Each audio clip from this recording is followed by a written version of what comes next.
Good morning बच्चों। Previous video में हम लोगों ने डिफरेंशिएशन का विषय समाप्त किया था। आज हम लोग स्टार्ट करेंगे 7.1, जिसमें हम लोग समाकलन के बारे में देखेंगे। समाकलन, जिसको हम इंग्लिश में इंटीग्रेशन बोलते हैं।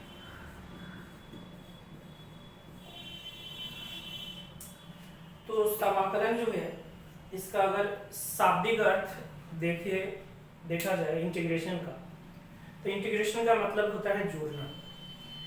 किसी भी चीज को इंटीग्रेट करना मीन्स उसको जोड़ना, इसका शाब्दिक अर्थ होता है। और सही मतलब इसको समझ में आएगा जब हम लोग इसका शाब्दिक अर्थ का उपयोग करेंगे। अभी हम लोग प्रोसेस को समझते हैं कि समाकलन है क्या। तो समाकलन जो है वो अवकलन का उल्टा प्रक्रिया है, यानी integration is inverse process of differentiation. कहने का मतलब, आपने देखा कि एक्स क्यू को जब हम लोग डिफरेंशिएट करते थे, अवकलित करते थे, तो 3x² होता था, 3x² होता था। तो एक्स क्यू को डिफरेंशिएट करने पर जब 3x² होगा, तो 3x² को समाकलित करने पर, अब समाकलन का अवकलन का चिन्ह क्या था? डी था। समाकलन का सिंबल ये होता है, जिसको जनरली बच्चे झींगा मछली भी बोलते हैं ना, झींगा मछली की तरह। तो ये समाकलन का सिंबल है। तो 3x² को अगर x के सापेक्ष समाकलित किया जाए तो हमें क्या मिलेगा? ये किस चीज का अवकलज था, किस फंक्शन का अवकलज था? तो कहोगे सर x³ को अवकलित किए तो 3x² है। तो अगर हम 3x² को समाकलित करेंगे तो हमें क्या मिलेगा? हमें मिलेगा x³। Integration is inverse process of differentiation. x³ को डिफरेंशिएट किया 3x², तो 3x² को अगर इंटीग्रेट करेंगे x के रिस्पेक्ट में तो क्या मिलेगा? x³ मिलेगा। इसलिए कहा गया कि समाकलन जो है वो अवकलन का उल्टा प्रक्रिया है।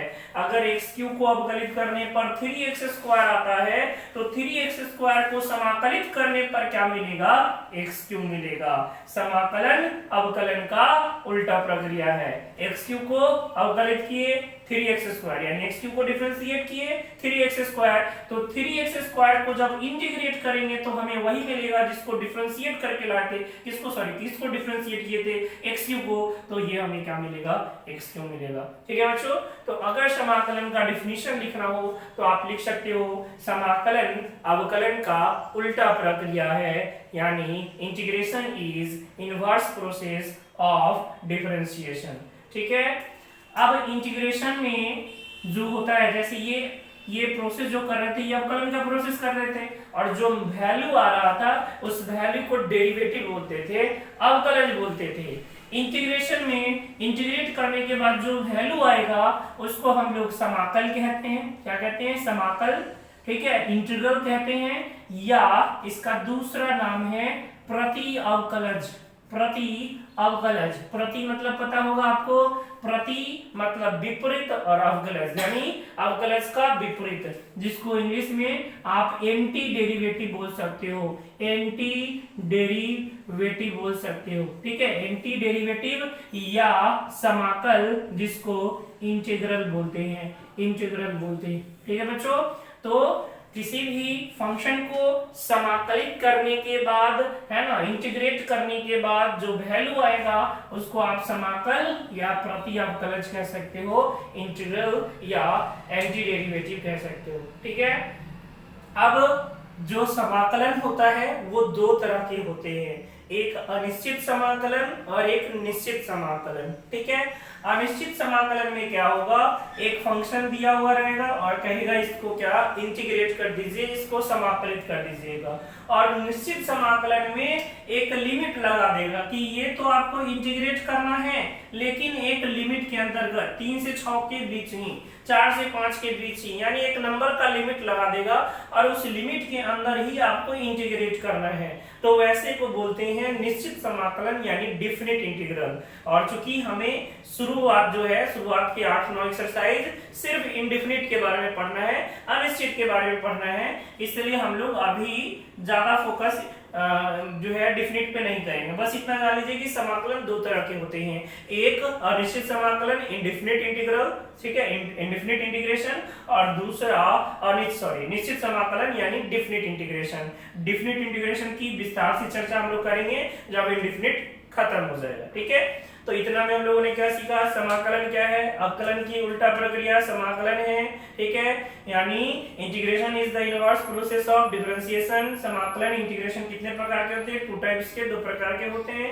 कौन कौन, अनिश्चित समाकलन इंडेफिनिट इंटीग्रेशन, निश्चित समाकलन यानी डेफिनिट इंटीग्रेशन। अनिश्चित समाकलन में आपको लिमिट नहीं मिलेगा, ये सिंपल सा इंटीग्रेट करने के लिए कह दिया, और निश्चित समाकलन इसमें लिमिट लगा देगा, वो हो जाएगा निश्चित समाकलन, ठीक है। एक बार मीनिंग फिर से समझा दे आपको, फंक्शन के फॉर्म में समझा देते हैं कि मान लीजिए, फिर से समझिए इस बात को, कि हमारे पास एक स्मॉल fx फंक्शन है, ठीक है, स्मॉल fx फंक्शन है, इसको हमने डिफरेंशिएट किया, स्मॉल fx को डिफरेंशिएट किया। डिफरेंशिएट करने पर कोई डेरिवेटिव आएगा, मान लीजिए कैपिटल fx इसका डेरिवेटिव आया, यानी स्मॉल fx को डिफरेंशिएट करने पर कैपिटल fx आया। तो आप बताओ कि कैपिटल fx को, यानी जो डिफरेंशिएट होकर आया, यानी जो डेरिवेटिव आया, अगर उसको हम इंटीग्रेट करेंगे, उसको समाकलित करेंगे, तो हमें क्या मिलेगा, हमें ये खोजना होगा कि ये किसको अवकलित करके आया था, ये किसको डेरिवेटिव इसको डिफरेंशिएशन करके आया था, तो ये किसको करके आया था, fx को। तो fx को डिफरेंशिएट करने पर कैपिटल fx आया, तो कैपिटल fx को इंटीग्रेट करने पर क्या मिलेगा, स्मॉल fx मिलेगा। यानी स्मॉल fx को डिफरेंशिएट कीजिए कैपिटल fx को इंटीग्रेट कीजिए स्मॉल fx। इसलिए तो कहा गया समाकलन अवकलन का उल्टा प्रक्रिया है। इसलिए समाकल से जो समाकल आता है, जो वैल्यू आता है, उसको हम लोग प्रति अवकलज भी कहते हैं, यानी अवकलज का उल्टा। अवकलज को उल्टा करोगे तो समाकलन मिल जाएगा, समाकल मिल जाएगा, इंटीग्रल मिल जाएगा, ठीक है बच्चों। तो ये जो वैल्यू आएगा, उस वैल्यू को क्या बोलेंगे, या तो आप प्रति अवकलज बोल सकते हो, एंटी डेरिवेटिव, या तो आप समाकल बोल सकते हो, इंटीग्रल बोल सकते हो। अब हम लोग इसका जो इंटीग्रेशन है वो 2 तरीके से निकाल सकते हैं। पहला तो कहेगा अवकलज का विपरीत प्रक्रिया के द्वारा, है ना, प्रति अवकलज निरीक्षण विधि जिसको हम लोग बोलते हैं, निरीक्षण विधि। अब ये निरीक्षण विधि क्या होता है, कैसे निरीक्षण विधि से हम लोग प्रति अवकलज यानी समाकल निकालते हैं, वो सीखेंगे। क्योंकि ज्यादा जरूरत नहीं है, आपको तो डायरेक्ट फॉर्मूला से ही करना होता है, लेकिन 2-4 क्वेश्चन आपको मिलेंगे जिसमें कहेगा निरीक्षण विधि से निकालिए, ठीक है। तो ये निरीक्षण विधि क्या है देख लीजिए।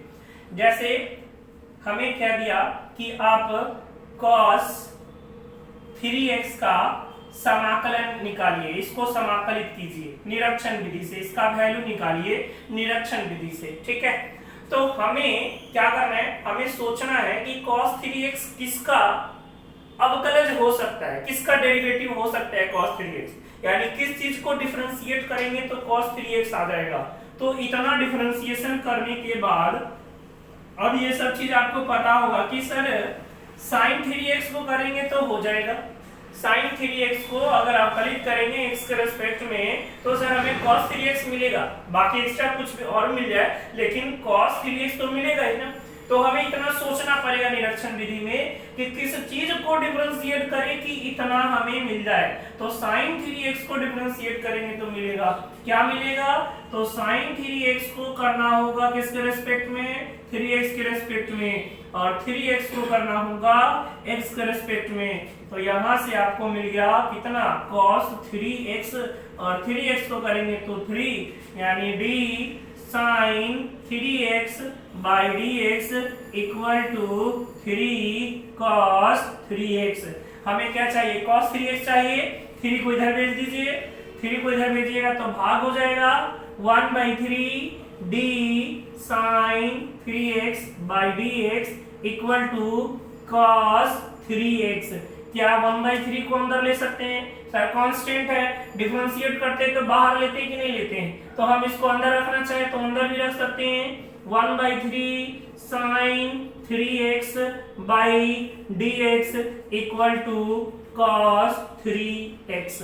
तो इतना से हमें क्या समझ में आया सर कि इतना को डिफरेंशिएट करेंगे तो cos 3x आएगा, यानी 1/3 sin 3x को डिफरेंशिएट करेंगे तो हमें क्या मिलेगा, cos 3x मिलेगा।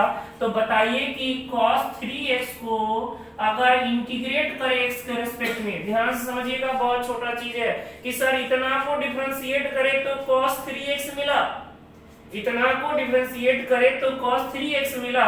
तो बताइए cos 3x को इंटीग्रेट करेंगे तो क्या मिलेगा, जिस चीज को डिफरेंशिएट किए थे, डिफरेंशिएट किस चीज को किए थे, 1/3 sin 3x, 1/3 sin 3x।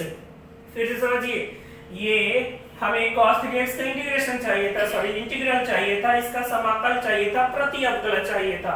हमने सोचा कि cos 3x किसका अवकलज हो सकता है, किसका डेरिवेटिव हो सकता है, तो cos किसका डेरिवेटिव हो सकता है, sin का हो सकता है। तो हमने sin 3x का डेरिवेटिव देखा तो पता चला 3 cos 3x आ गया। हमें cos 3x चाहिए था, 3 को इधर भेज दिए, 1/3 अंदर चला गया, यानी 1/3 sin 3x को डिफरेंशिएट करेंगे तो हमें cos 3x मिलेगा। तो cos 3x को इंटीग्रेट करने पर क्या मिलेगा, 1/3 sin 3x मिलेगा। और इस तरह से cos 3x का इंटीग्रेशन हमें पता हो गया कितना, 1/3 sin 3x। इसी को बोलते हैं निरीक्षण विधि, ठीक है, एक्सपेरिमेंटल मेथड इसको आप बोल सकते हो, यानी एक्सपेरिमेंट पे आधारित था, ये सोचना पड़ा कि cos 3x किसका अवकलज है। ठीक है बच्चों, तो इस तरह से आपको ज्यादा क्वेश्चन नहीं, 3 या 4 या 5 क्वेश्चन ऐसे मिलेंगे, बाकी क्वेश्चन आपको फार्मूला से करना पड़ेगा। यानी ये क्वेश्चन अगर डायरेक्ट हमें देता तो हम फार्मूला से भी कर सकते थे। ठीक है, तो इतना समझ में आया होगा, यही निरीक्षण विधि है। जिस चीज के बारे में आपको कह रहा है इंटीग्रेट निकालने के लिए, इंटीग्रेशन करने के लिए, उसमें आपको देखना है कि वो किसका अवकलज है, उस चीज का अवकलज निकालिए, जो एक्स्ट्रा टर्म है उसको उधर भेजिए, जितना का इंटीग्रेशन चाहिए उसको रहने दीजिए, बाकी को इधर भेजकर उसको अंदर लीजिए, क्योंकि जो भी आएगा कांस्टेंट ही आएगा।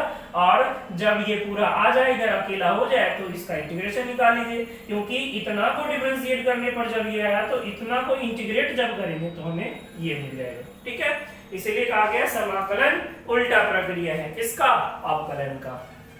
अब हम लोग इसका कुछ फार्मूला देखेंगे, लेकिन फार्मूला देखने से पहले एक और इम्पोर्टेंट बात इसमें सीखना क्या है। जैसे देखिए, निरीक्षण विधि में क्या होता है कि cos 3x का इंटीग्रेशन के लिए हम सोचे कि sin 3x है, तो निरीक्षण विधि में ये हम कंफर्म हो गए कि sin 3x का जो अवकलज है वो cos 3x होगा।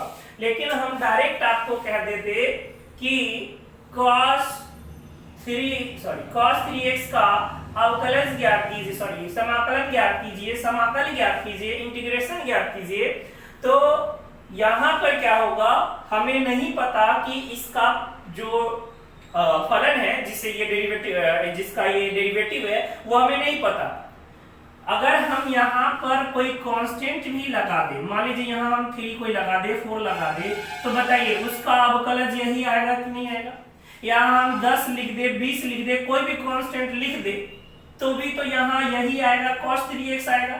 और जब हम cos 3x को इंटीग्रेट करेंगे तो ये जरूरी थोड़ी है कि 1/3 sin 3x ही हो, यहाँ पे तो कोई कांस्टेंट भी रखेंगे तो भी यही आएगा। कहने का मतलब, अगर 1/3 sin कितना था, 3x ना, अगर इसके साथ हम कोई कांस्टेंट टर्म c जोड़ दें और कहें कि बताइए इसका अवकलज, तो कहोगे इसका भी अवकलज तो कितना होगा, cos 3x आएगा कि नहीं आएगा, क्योंकि कांस्टेंट का डिफरेंशिएशन क्या होता है, 0 होता है। अब हम कहेंगे कि cos 3x को इंटीग्रेट कीजिए, तो अब क्या कहोगे, अब कहोगे 1/3 sin 3x प्लस में c, बोलोगे या नहीं। यानी यहां से क्या पता चला कि जब हम इंटीग्रेट करेंगे तो हो सकता है कि डिफरेंशिएशन वाले पार्ट में कांस्टेंट हो, तो ये तो हमें पहले से पता नहीं होता है, इसलिए जब भी हम फार्मूला से इंटीग्रेट करेंगे तो इंटीग्रेशन का पार्ट में जो भी वैल्यू आएगा, यानी जो भी इंटीग्रल आएगा, जो भी समाकल आएगा, उसमें हम प्लस में सी जोड़ेंगे। याद रखिएगा, अनिश्चित समाकलन में जो भी वैल्यू आएगा उसमें आपको सी जोड़ना है। अगर आप सी छोड़ देते हो तो वो गलत माना जाएगा। ठीक है, वो गलत माना जाएगा, क्योंकि हमें नहीं पता है कि जो फंक्शन इंटीग्रेट करने के लिए दिया है उसके डिफरेंशिएशन वाले पार्ट में कांस्टेंट था कि नहीं था, क्योंकि अगर कांस्टेंट होगा भी तो कोई फर्क नहीं पड़ना है। इसलिए जब भी हम लोग फार्मूला से इंटीग्रेट करेंगे तो प्लस में सी जरूर देंगे। हाँ, निरीक्षण विधि वाले में आप सी नहीं दोगे तो चलेगा, चलेगा नहीं, देना ही नहीं है निरीक्षण विधि वाले में, क्योंकि वहां पे हम लोग ये मानकर चलते हैं कि इसका का अवकलज रहा होगा ये। ठीक है, तो निरीक्षण वाले में सी नहीं लेकर चलना है। लेकिन डायरेक्ट जो फार्मूला वाला क्वेश्चन होगा जो कि आपको वही करना है, तो उसमें जो भी वैल्यू आएगा उसमें आपको प्लस सी देना है। क्यों देना है वो समझ में आ गया कि सर इतना का भी अवकलज कौन है, cos 3x है। हम प्लस में सर कांस्टेंट दे दे फिर भी तो उसका अवकलज कौन होगा, cos 3x होगा। तो cos 3x को इंटीग्रेट करने पर यही आएगा, इसका कोई गारंटी है? इसमें कांस्टेंट होगा तो भी तो यही आएगा ना। तो हम लोग इसी कारण से जो भी इंटीग्रेट करेंगे उसमें प्लस में क्या देंगे, सी लेकर चलेंगे। ये मानकर चलेंगे कि उस फंक्शन के साथ कांस्टेंट रहा। ठीक है, चलिए अब हम लोग देख लेते हैं कुछ फार्मूला। इंटीग्रेशन का जो फार्मूला जैसे डिफरेंशिएशन में देखे थे उसी तरह इंटीग्रेशन में फार्मूला है, और आपको पता है उसका उल्टा है तो उल्टा होगा। कहने का मतलब साइन का डिफरेंशिएशन कौन होता था, कॉस, तो कॉस का इंटीग्रेशन कौन हो जाएगा, साइन हो जाएगा। तो इसी तरह से आप फार्मूला बना सकते हो।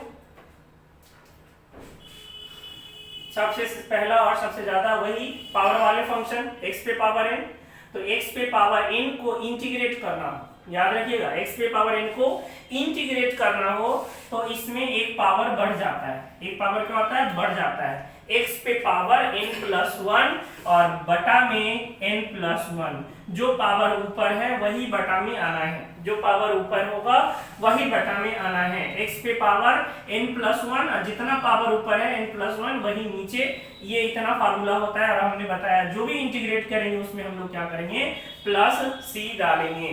तो x पे पावर n का इंटीग्रेशन क्या हो जाएगा, x पे power n+1 by n+1 plus सी। दूसरा 1/x, याद कीजिए log x का डिफरेंशिएशन 1/x, log x का डेरिवेटिव 1/x, तो 1/x का इंटीग्रल क्या हो जाएगा, log x, उल्टा होता है, log x का डेरिवेटिव 1/x, तो 1/x का इंटीग्रल क्या हो जाएगा, log x हो जाएगा। लेकिन आपको एक बात पता होगा कि log जो है वो नेगेटिव नंबर के लिए डिफाइन नहीं है, इसलिए जब भी इंटीग्रेशन में आप 1/x का टर्म इंटीग्रेट करोगे तो log के साथ मोड लगाना मत भूलना। ठीक है, ऐसा क्यों, क्योंकि log नेगेटिव के लिए डिफाइन नहीं होता है। बाय द वे x की किसी वैल्यू के लिए अगर x नेगेटिव हो गया तो फिर अनडिफाइंड हो जाएगा, तो ऐसे केस में हम क्या करेंगे, मोड लगा देंगे कि अगर ये नेगेटिव भी होगा तो मोड उसको पॉजिटिव कर देगा। ठीक है, ये बात याद रखिएगा।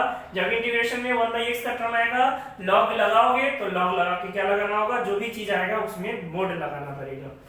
तीसरा जो कि आपको बताया गया था कि बहुत अच्छा फंक्शन है, बहुत ही प्यारा दुलारा फंक्शन e⁻x, कारण यही है कि इसको कुछ भी कीजिए e⁻x ही रहता है। इसको डिफरेंशिएट भी किए थे तो e⁻x था, इसको इंटीग्रेट भी करेंगे तो e⁻x ही रहेगा, यानी e⁻x का इंटीग्रेशन क्या होगा, e⁻x ही रहेगा। और इसी का चचेरा भाई a पे पावर x जो होता है वो होता है a पे x by log a, a पे x बाई log a और प्लस का c। याद रखिएगा, अवकलन से मत जोड़िएगा, डिफरेंशिएशन से मत जोड़िएगा। डिफरेंशिएशन में a पे x का होता था a पे x इंटू log a, और इंटीग्रेशन पे में a पे पावर x का इंटीग्रेशन क्या होगा, a पे x बाई में log a। ठीक है, a पे x बाई में log a प्लस का c। ये तो आपका बेसिक का हो गया। अब चलते हैं साइन कॉस में। साइन कॉस में आपको पता होगा कि cos x का जो अवकलज होता था, cos x का अवकलज वो माइनस sin x होता था। तो sin x का जो समाकलन होगा, जो इसका इंटीग्रल होगा, वो क्या होगा, वो माइनस cos x होगा। याद रखिएगा बच्चों, डिफरेंशिएशन से उल्टा। डिफरेंशिएशन में sin x का क्या होता था, cos x होता था, है ना, लेकिन इंटीग्रेशन में sin x का क्या होगा, माइनस cos x होगा। और cos x का इंटीग्रेशन क्या होगा, cos x का इंटीग्रेशन होगा sin x। cos x का इंटीग्रेशन क्या होगा, sin x होगा। याद रखिएगा, sin x का integration minus cos x, sin x का इंटीग्रेशन माइनस cos x, लेकिन cos x का इंटीग्रेशन क्या होगा, sin x होगा। क्यों, क्योंकि sin x को डिफरेंशिएट करते थे, sin x को डिफरेंशिएट कर देते थे cos x, तो cos x को इंटीग्रेट करेंगे तो sin x हो जाएगा। उसके बाद आपको याद होगा किसका, sec स्क्वायर x का। sec स्क्वायर किसका अवकलज था, tan x का। तो sec स्क्वायर को जब हम लोग इंटीग्रेट करेंगे, sec स्क्वायर को इंटीग्रेट करेंगे, क्या होगा, tan x होगा, sec स्क्वायर का tan x। इसी तरह आप देख सकते हो किसका, cosec स्क्वायर x का। याद करो, cosec square x, cot x का अवकलज माइनस cosec स्क्वायर x, तो cosec स्क्वायर का क्या हो जाएगा, माइनस cot x हो जाएगा, माइनस cot x हो जाएगा। इसी तरह आपको याद होगा sec x into tan x, sec x into tan x किसका अवकलज था, sec x into tan x, sec x का अवकलज था। तो sec x into tan x का इंटीग्रल क्या हो जाएगा, ये हो जाएगा sec x प्लस c। क्यों, क्योंकि sec का अवकलज ये था, तो इतना का समाकल कौन होगा, sec x प्लस c हो जाएगा।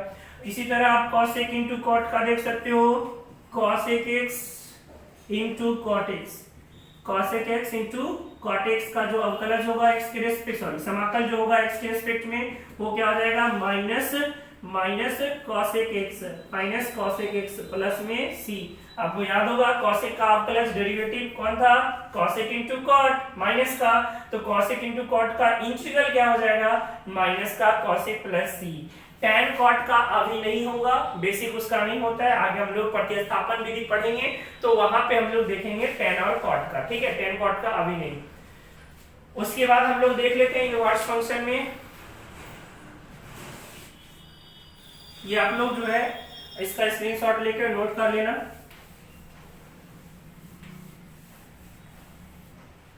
चलिए फॉर्मूला नंबर 11 देख लीजिए, 1 by root under 1 minus x square, 1 by root under 1 minus, sorry 1 by root under 1 minus x square. तो इसका sine inverse x plus c भी होगा। और आपको याद होगा कि कॉस इनवर्स का भी यही होता था, लेकिन माइनस लगकर, इसलिए 1 by root under 1 minus x square का इंटीग्रेशन 2 होगा। साइन इनवर्स में लिखना है तो sine inverse x plus c, और कॉस इनवर्स में लिखना है तो minus cos inverse x plus c होगा। यानी एक ही चीज का दो फॉर्मूला यूज कर सकते हो। 1 by root under 1 minus x square, अगर साइन इनवर्स में चाहिए तो आप sine inverse x plus c लिख सकते हो। अगर कॉस इनवर्स में चाहिए तो क्या लिखोगे, minus cos inverse x plus c लिखोगे। इसी तरह 1 by 1 plus x square, 1 by 1 plus x square, याद होगा ये tan इनवर्स x का डिफरेंशिएशन था, और इसी में माइनस लग जाता था तो cot इनवर्स x का हो जाता था। तो 1 बाई 1 प्लस एक्स स्क्वायर का जो इंटीग्रल होगा, जो समाकल होगा, वो कौन होगा, वो tan inverse x plus c होगा। अगर आपको cot इनवर्स में चाहिए तो इसी को आप लिख सकते हो क्या, minus cot inverse x plus c। कहने का मतलब इतना का इंटीग्रेशन आप दो रूप में लिख सकते हो, tan इनवर्स में भी, cot इनवर्स में भी।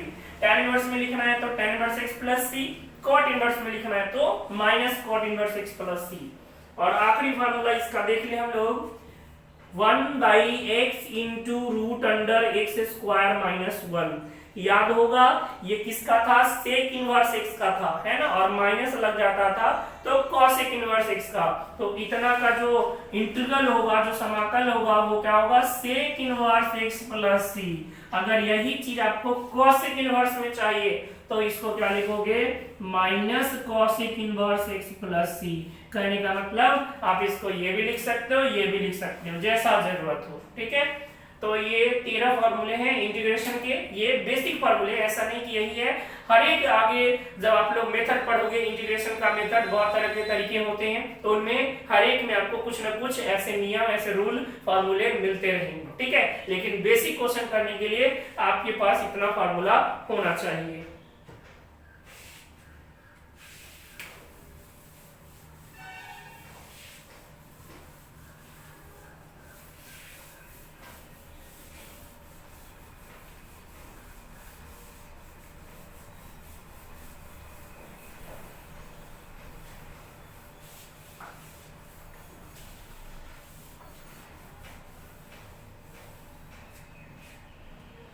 तो सबसे पहले हम लोग क्या करते हैं, आपको जो 7.1 है उसमें जो प्रति अवकलज की सहायता से निरीक्षण विधि से जो प्रति अवकलज निकालना है उस क्वेश्चन पे थोड़ा सा चर्चा कर ले। जैसे कि 1, 2 तो आपका हो ही जाएगा, जो एग्जांपल हमने बताया था उसे। 3 नंबर देख लीजिए, 7.1 एक्सरसाइज का एनसीईआरटी का क्वेश्चन नंबर 3। ऊपर देख लीजिएगा, लिखा हुआ है कि 1 से 5 तक के जो प्रश्न है उसमें आपको प्रति अवकलज निकालना है, लेकिन किस विधि से? निरीक्षण विधि से, जिसमें 3 नंबर दिया है e⁻²x। तो हमने क्या कहा, निरीक्षण विधि में आपको क्या बताया था, आपको सोचना पड़ेगा कि ये जो इंटीग्रेट करने के लिए दिया है ये किसका अवकलज है, ये किसका अवकलज है। तो आपको पता है कि सर e⁻x वाला में तो कोई दिक्कत नहीं है, ये e⁻2x का ही अवकलज होगा, e⁻2x का ही अवकलज होगा, है ना। तो e⁻2x का अवकलज हम लोग निकाल लेंगे, इसको 2x के रेस्पेक्ट में और फिर 2x को x के रेस्पेक्ट में। तो ये क्या हो जाएगा, e⁻2x, और 2x को करेंगे तो 2 हो जाएगा, ठीक है। हमें तो सिर्फ e⁻2x चाहिए, 2 को इधर भेज देंगे तो क्या हो जाएगा, 1/2 e⁻2x by dx equal to e⁻2x। 1/2 को अंदर ले जा सकते हैं, तो 1/2 अंदर गया, e⁻2x by dx equal to e⁻2x। कहने का मतलब इतना को डिफरेंशिएट करेंगे तो ये मिलेगा। तो आप बताओ कि इतना को अगर इंटीग्रेट करेंगे, कितना को, e⁻2x को अगर इंटीग्रेट करेंगे, e⁻2x को अगर इंटीग्रेट करेंगे तो क्या मिलेगा, ये मिलेगा, क्योंकि इतना को डिफरेंशिएट करने पर ये मिला, तो इतना को इंटीग्रेट करने पर ये मिलेगा, है ना। तो e⁻2x का इंटीग्रेशन क्या हो जाएगा, 1/2 e⁻2x, 1/2 e⁻2x। क्लियर है बच्चों। तो प्रति अवकलज, ये निरीक्षण विधि था, तो निरीक्षण विधि में आपको सी लगाने की जरूरत नहीं है। एक और चीज दिख रहा होगा यहाँ पे कि जो x का गुणक है, जो x का कोफिशिएंट है, उससे डिवाइड हो रहा है।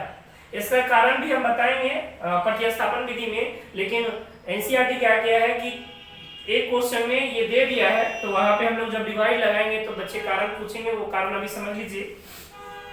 कारण क्या है देख लो, यहाँ पे जब e⁻2x हुआ था तो इसका जो इंटीग्रेशन था e⁻2x तो आया, साथ ही साथ 2 से डिवाइड लग गया, तो ये 2 कहां से आया, ये जो x का कोफिशिएंट है ना, x का जो गुणक है उसी गुणक से क्या लग गया, भाग लग गया। यानी कभी भी e⁻ कुछ आए तो उतना तो होगा ही, साथ ही उसके गुणक से क्या कर देना है, भाग कर देना है। कहने का मतलब कल हो के अगर e⁻3x का इंटीग्रेशन हमें पूछ ले तो आप क्या कहोगे, e⁻3x तो होगा ही, और x का कोफिशिएंट कितना है, x का कोफिशिएंट 3 है, तो 3 से क्या करेंगे, भाग लगा देंगे, जितना x का कोफिशिएंट है उससे भाग लगा देंगे। इसका और सही तरीका, मतलब ऐसा ही क्यों होता है, ये हम लोग प्रतिस्थापन विधि में पढ़ेंगे, ठीक है। अभी बस इतना सीख लीजिए, क्योंकि एक क्वेश्चन आपके बुक में डायरेक्ट है जिसमें आप लोग यहाँ समझ लो कि e⁻2x 3x जब भी आएगा तो x का जो कोफिशिएंट होगा उससे डिवाइड करना, ठीक है बच्चों। तो ये क्वेश्चन नंबर आपका 3 हो गया।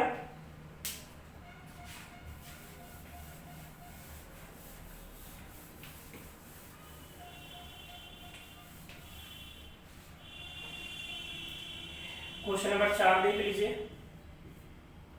4 में क्या है, ax प्लस b का whole square, ax plus b का होल स्क्वायर। अब इसको हम लोग कैसे करेंगे, निरीक्षण विधि से करना है, वैसे फार्मूला से करना हो तो बहुत आसानी तरीके से आप कर सकते हो, ठीक है। टेंशन मत लेना, अगर अभी नहीं समझ में आ रहा है तो आप लोग डायरेक्ट फार्मूला से भी कर सकते हो, लेकिन अभी हम लोग को निरीक्षण विधि से करना है, जो कि 2-4 क्वेश्चन होते हैं ऐसे और एग्जाम में आपसे पूछे भी नहीं जाएंगे। तो हमने क्या कहा, आपको सोचना पड़ेगा कि ये कितना का अवकलज है।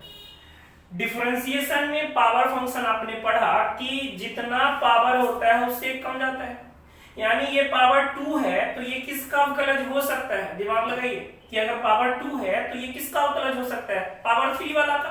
पावर 3 रहा होगा तभी तो उसका अवकलज पावर 2 वाला आएगा।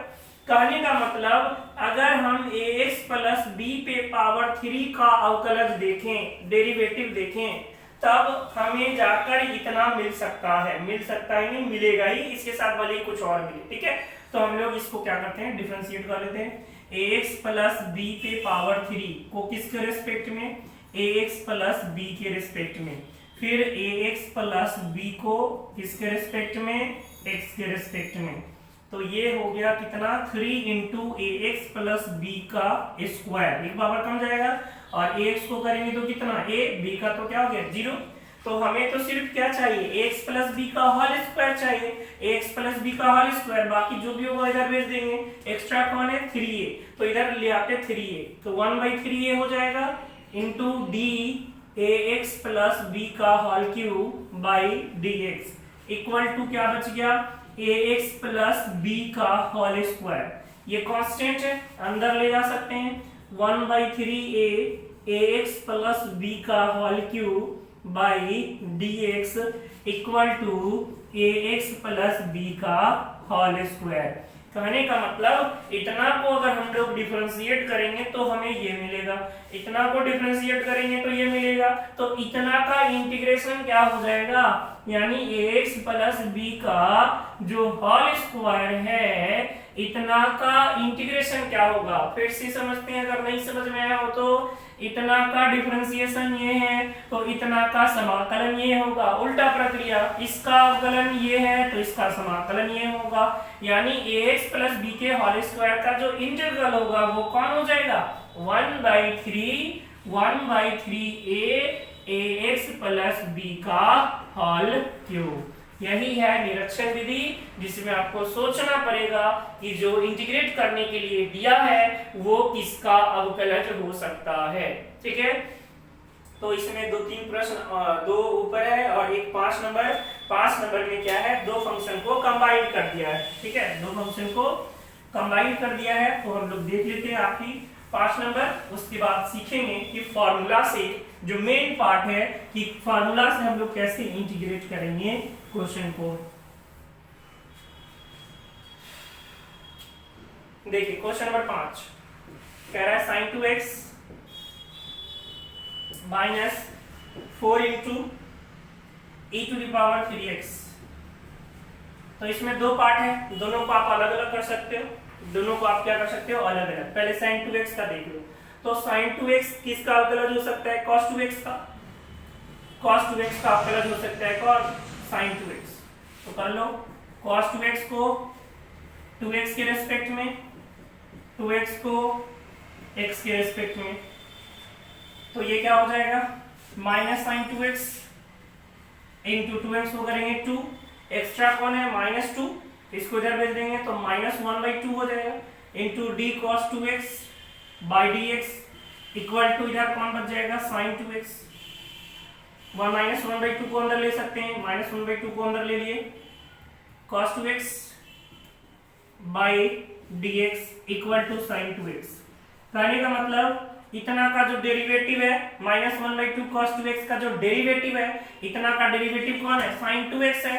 तो sin 2x का जो इंटीग्रल होगा, जो समाकल होगा, वो कौन हो जाएगा, -1/2 cos 2x हो जाएगा, ठीक है। तो एक पार्ट का हो गया, दूसरा पार्ट देख लीजिए। दूसरा पार्ट, अब देखिए 4 कांस्टेंट है तो 4 को तो लेना देना है नहीं, 4 को रहने दीजिए बाहर। e to the power 3x का देख लीजिए, तो e to the power 3x का, तो e to the power 3x ही अवकलज हो सकता है। आपको पता है कि e to the power 3x का अवकलज e to the power 3x का रूप में ही हो सकता है। तो e to the power 3x को कर लीजिए किसके रेस्पेक्ट में, 3x के रेस्पेक्ट में, और 3x को x के रेस्पेक्ट में, तो ये हो जाएगा e to the power 3x into 3 extra कौन है 3, इसको उधर भेज लीजिए 1/3 e to the power 3x d e to the power 3x by dx equal to e to the power 3x। 1/3 अंदर जाएगा 1/3 into e to the power 3x by dx equal to e to the power 3x। कहने का मतलब इतना का अवकलज कौन है e to the power 3x है, तो e to the power 3x का अवकलज समाकल कौन होगा, इंटीग्रल कौन होगा, तो 1/3 into e to the power 3x होगा। दोनों पार्ट का इंटीग्रेशन कर लिए, अब इसमें रख लीजिए।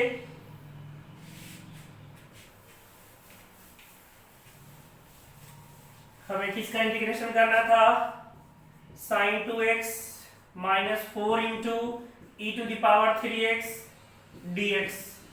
आप इसको अलग अलग कर सकते हो, sin 2x dx minus 4 constant है बाहर रहेगा, e to the power 3x dx।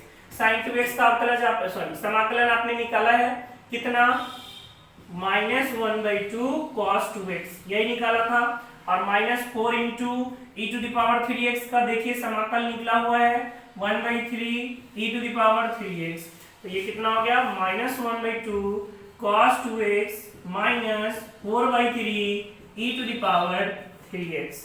तो इस तरह से निरीक्षण विधि से हम लोगों ने 2-3 प्रश्न का क्या किया, समाकल निकाले, हम लोग समाकलन निकाले इसका।